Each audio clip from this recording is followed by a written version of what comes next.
여러분은 어떨 때 행복하세요? 운전을 하고 가는데 횡단보도 앞에 어떤 어르신이 큰 개를 이렇게 쓰다듬고 있었는데 큰 개와 그 어르신의 그 신뢰가 느껴지는 눈빛으로 신호가 바뀔 때까지 둘이 진심으로 교감하고 있는 그런 모습을 제가 볼 수 있었어요. 많은 사람들이 사람을 믿지 못하고 또 사람에 대한 신뢰도 또 생활에 대한 재미를 못 느끼는 거는 감정들, 감동이나 재미 이런 게 사라진 게 아니라 그런 거에 너무 중독되어 있기 때문에 그것을 못 느낄 수가 있는 거래요. 삶에 대해서, 그 하루에 대해서 독창성을 나름대로 개발을 해야 된다는 거예요. 삶에 어떤 독창성을 갖고 계실까요? 나만의 독창성을 가지고 있는 공간이나 시간이 있으실까요? 가장 행복하고 충만한 라이프 스타일을 유지할 수 있는 요소가 바로 독창성이라는 거예요. 독창성을 느낄 수 있는 공간은 어딘가, 이걸 한번 생각을 해봤어요. 집에 오면 제가 좋아하는 공간이 있어요. 저희 집이 좋은 집은 아니에요. 되게 오래된 집인데 제가 좋아하는 공간을 별도로 만들었어요. 베란다에. 근데 그 공간을 제가 왜 좋아하냐면, 한번 살짝 보여드릴게요. 제가 이 공간을 왜 좋아하냐면 제가 명상을 할 수 있는 공간이에요. 그래서 가끔은 요가 매트에 앉아서 가부좌를 틀고 명상을 할 때도 있고, 또 가끔은 저 책상에서 앉아서 차를 마시면서 이렇게 창밖을 보면서 멍 때릴 때가 있는 거예요.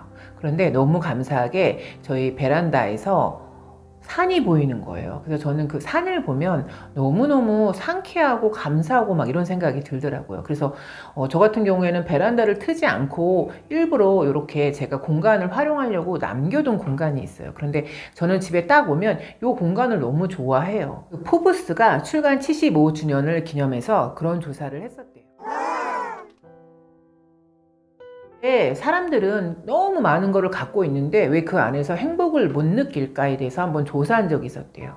그런데 거기에 대한 답변은, 우리가 살아가면서 많은 것을 갖고 있지만 중요한 무엇인가가 빠져 있기 때문에 그 행복감을 놓치고 산다는 거예요. 여러분은 그 중요한 하나가 뭐라고 생각을 하세요?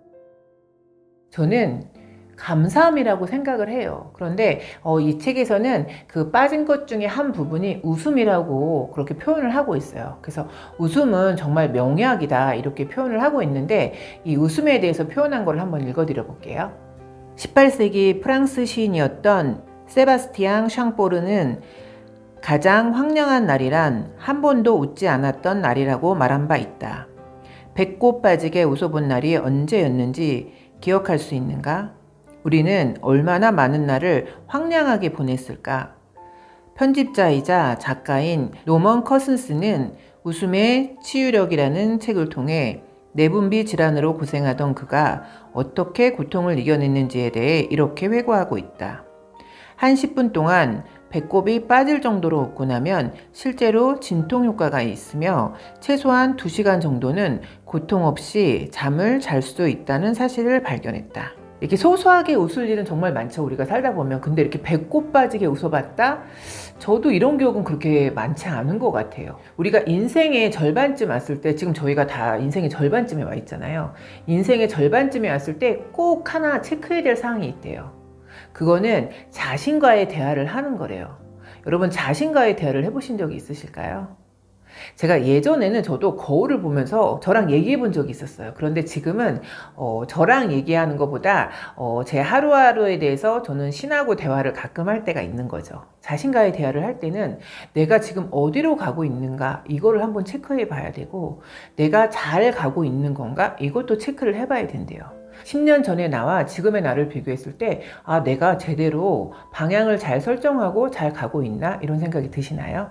굳이 10년 전과 지금을 비교하면 방향을 맞추고 잘 가려고 노력하고 있다 이렇게 얘기는 할 수 있을 것 같아요. 나의 대화를 할 때 거울에 반사되어 있는 나처럼 정말 진지한 대화를 나눌 수 있는 사람이 있어야 된다는 거예요. 며칠 전에 어버이날이었잖아요. 저희 아들이 항상 그 딸 같은 아들이어서 그 어버이날을 항상 되게 잘 챙겼었어요. 뭐 서프라이즈 꽃다발을 한다든가 뭐 택배를 보낸다든가 뭐 편지를 써준다든가. 근데 요즘 아들들은 그런 거는 잘 안 한다 그러더라고요. 근데 저희 아들 같은 경우에는 그런 거를 그래도 되게 스윗하게 잘하는 아들이에요. 근데 올해는 멀리 있다 보니까 전화 한 통화밖에 못 한 거죠. 제가 이제 새벽 기도를 자주 가요. 어버이날 전후로 기도를 하는데 그런 기도가 되면서 되게 눈물이 나더라고요. 저는 정말 좋은 부모님을 만났어요. 그래서 제가 그 어버이날을 맞이해서 저희 언니랑 저희 언니가 서울에 살아요. 그래서 제가 엄마 아빠를 모시고 서울로 갔어요. 그래서 엄마 아빠랑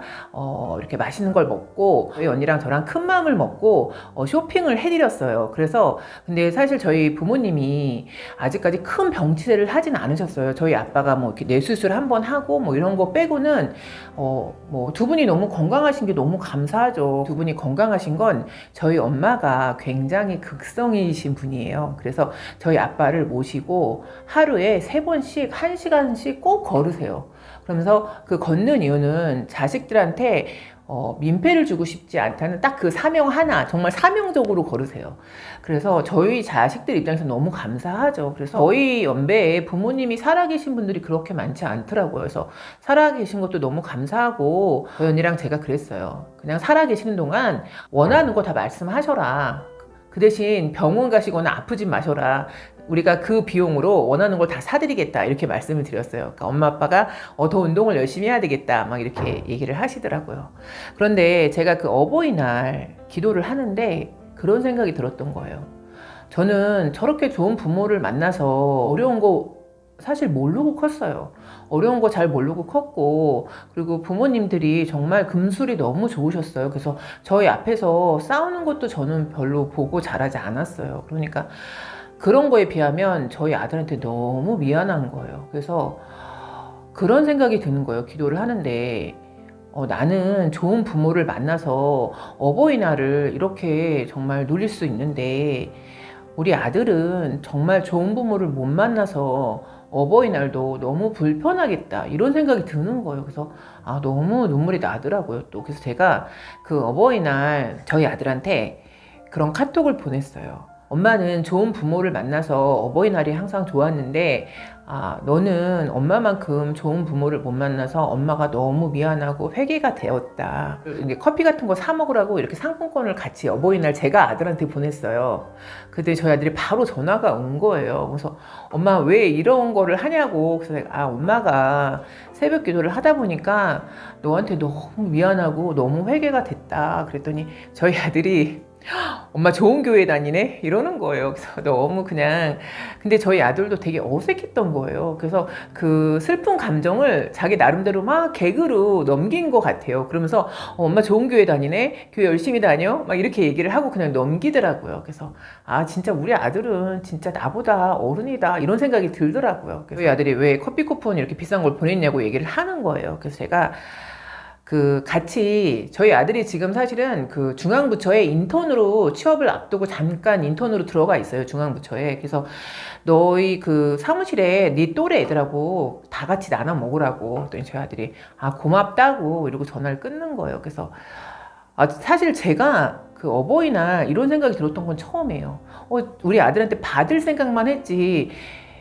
올해는 그런 생각이 드는 거예요. 우리 아들 덕분에 내가 어버이란 소리를 듣는구나 이런 생각이 드는 거예요. 그래서 아들한테 그래서 너무 고맙다 이러면서 보냈더니 저희 아들이 좀 당황하더라고요. 그래서 제가 이제 철이 드는 것 같아요. 어버이로. 그래서 내가 아들한테 대우받는 게 아니라 아들 때문에 내가 어버이가 된 게 너무 감사한 거예요. 그래서 감사하다 막 이런 생각이 들었어요. 올해는. 옥스퍼드 대학교의 심리학 박사 마이클 아가일이 행복의 3요소에 대해서 얘기했어요. 행복의 3요소가 뭐라고 생각하세요? 인간관계, 일, 여가. 이 3개가 충족이 되면 이게 행복의 3요소래요. 인간관계와 일, 여가. 이거에 대해서 만족하시나요? 저는 인간관계를 보면 제가 인간관계에 대해서는 되게 많이 방향이 바뀐 것 같아요. 30, 40대는 정말 넓은 인간관계를 갖고 있었어요. 그래서 일요일도 없고 그때는 막 술도 먹었죠. 그러니까 막 1차, 2차, 3차 막 이렇게 다니고 오지랖이라 그러잖아요. 또 오지랖을 핀다고 표현하잖아요. 오지랖을 피느라고 남이 경조사 다 따라다니고 정말 엄청 바쁘게 살았던 것 같아요.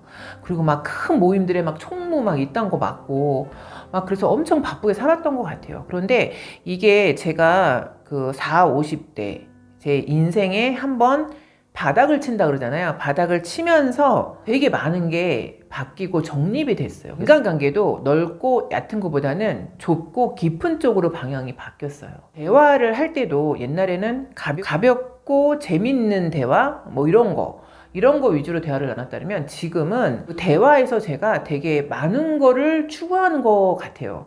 그래서 약간 이렇게 대화가 바뀌었고, 듣고만 있어도 계속 듣고 싶은 그런 대화들이 있잖아요. 제가 말하고 싶은 대화가 있고 제가 듣고 싶은 대화가 있잖아요. 그런데 이게 조금씩 나이를 먹으면서 듣고 싶은 대화로 바뀌더라고요. 그래서 어떤 때는 듣고 싶은 대화의 상대들랑 얘기를 하면 밤새워도 할 수 있겠다 이런 생각이 들 때가 있더라고요. 저희가 의도치 않은 만남과 의도치 않은 헤어짐이 있잖아요.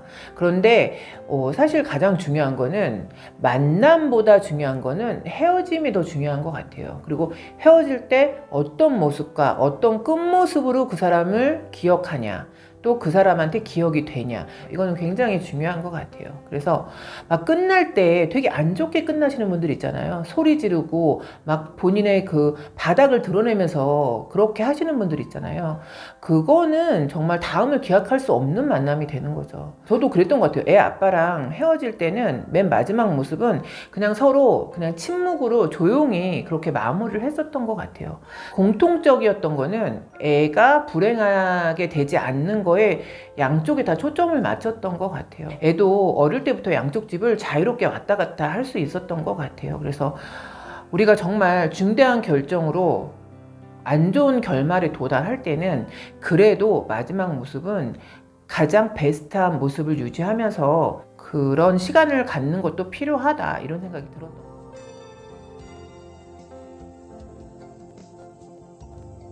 책에서 얘기하고 있는 행복에 대해서 한번 읽어드려 볼게요. 당신은 인생에서 성공했을지도 모른다.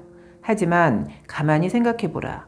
당신의 삶이 어떠했는지, 당신의 삶에서 좋았던 것은 무엇인지, 당신이 정말로 하고 싶었던 일은 하나도 못했고, 당신의 몸과 마음이 가고자 했던 곳은 한 군데도 가보지 못했다고 느낄 것이다. 그렇다면 바람직한 삶을 살기 위해서는 어떻게 해야 할까?